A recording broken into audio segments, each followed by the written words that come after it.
l'homme qui a créé Sékou Touré et que tout le monde a oublié. Tu connais le discours légendaire de Sékou Touré devant De Gaulle.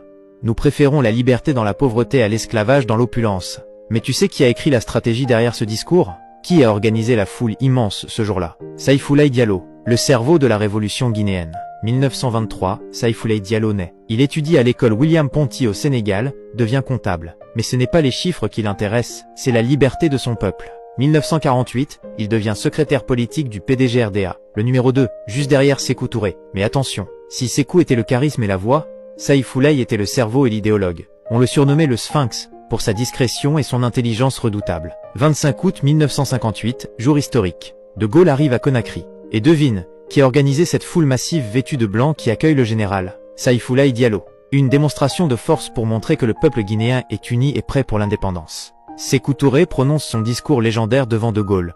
Mais c'est Saïfoulaye qui a élaboré la stratégie politique, qui a écrit la ligne à suivre. Dignité, pas hostilité. Le message est clair. De Gaulle est furieux. L'atmosphère devient glaciale. Les Français menacent de tout retirer. Fonctionnaires, archives, tout.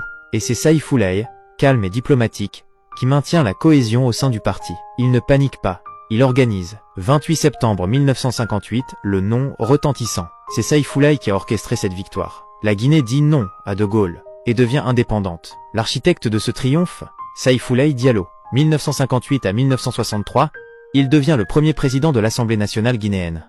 Ensuite, ministre des Finances, de la Justice, des Affaires étrangères. Pendant plus de 20 ans, il est le numéro 2 du régime. Sékou Touré lui-même disait de lui: mon compagnon le plus loyal, doté d'une maturité politique inégalée.